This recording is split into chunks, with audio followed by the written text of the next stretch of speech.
In the city of Aequolis, harmony wasn't just an ideal, it was the law. The government decreed that differences among individuals led to conflict, and thus every citizen wore a device called a limiter. This sleek silver band was both a badge of equality and a shackle. If someone was strong, the limiter made them weak. If someone was intelligent, it clouded their thoughts. If someone was creative, it dulled their imagination. The motto of Aequolis was etched into every school wall: sameness is safety. For 16-year-old Lyra, the limiter was a burden she couldn't ignore. Even under its oppressive influence, her mind brimmed with ideas, her hands itched to create, and her heart burned with questions. Her parents warned her against her dissatisfaction. The limiters keep us safe, Lyra. They prevent envy, jealousy, and harm. But Lyra couldn't silence the voice inside her that asked, why should talent be a threat? Why should brilliance be stifled? One afternoon, while walking through the crowded market square, Lyra noticed an elderly woman sitting behind a makeshift stall. The woman's hands, gnarled with age, worked deftly with a knife and a block of wood. Lyra stopped, mesmerized, as a delicate bird began to take shape. "How do you manage that?" Lyra asked. "My limiter always makes me forget what I'm trying to make." The woman smiled faintly, her eyes glinting. "I've learned to carve between the cracks it leaves. But it's not the same as it was before. Once I could make anything I dreamed of. Now it's like trying to paint with your hands tied." Lyra's chest tightened. "Do you think we'd be better off without them?" she whispered. The woman glanced around, her voice dropping to a near-inaudible murmur. "Be careful, child. Questions like that can lead to trouble." That night, Lyra couldn't sleep. Her mind raced with possibilities. What could she create if she were free? What could others accomplish? The next morning, Lyra began experimenting. She discovered that a strong magnet could disrupt the limiter for a few seconds. In those fleeting moments, clarity returned. She sketched furiously, her mind alive with ideas for machines, buildings, and sculptures.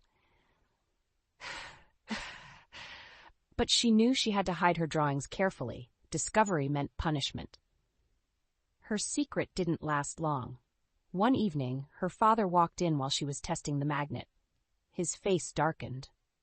"What are you doing, Lyra?" "I just wanted to see what I could do without it," she said, her voice trembling. Her father sighed heavily. "You're playing with fire. The limiters are there for our own good. You don't want to end up like those people in the wilds." "The wilds?" "Outcasts," he said, his voice low.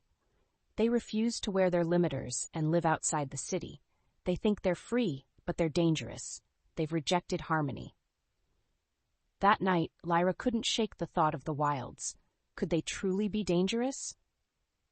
Or were they simply people like her, yearning to live without chains? Lyra made a decision. Before dawn, she packed her sketches and a few supplies and slipped out of the city. She followed the river, which she'd heard led to the wilds. The journey was grueling, made harder by her limiter sapping her strength.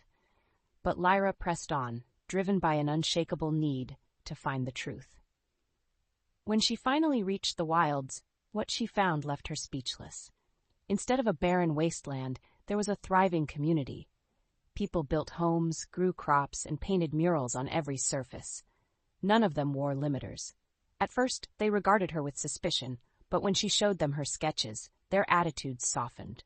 "You belong here," one man said, his voice warm. In the weeks that followed, Lyra flourished. Freed from the limiter, her mind and body felt alive in ways she hadn't thought possible. She began building some of the machines she had designed, marveling as her ideas took shape in the real world. But as she settled into this new life, a nagging thought refused to leave her. What about the others she'd left behind? How many more like her were trapped in Aequolis, their potential smothered? Lyra knew she had to return. With the help of her new friends, she devised a plan. They would bring their tools, their knowledge, and their courage back to Aequolis to show its people that another way was possible. When Lyra and her companions arrived at the city gates, they were met with fear and hostility. the leaders of Aqualis denounced them as a threat to peace. But Lyra refused to back down. She demonstrated the machines she had built and spoke passionately about her experiences in the wilds. Slowly, the tide began to turn. People started questioning the limiters and the system that had enforced them. Change didn't come easily. The leaders resisted, and some citizens clung to the familiarity of sameness. But Lyra's courage inspired others to remove their limiters and discover their hidden strengths.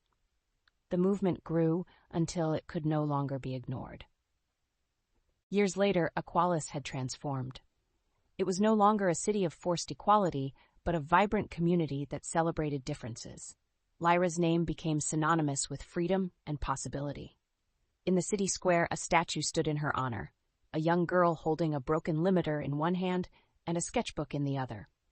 Beneath it, an inscription read, "Be the spark that ignites change."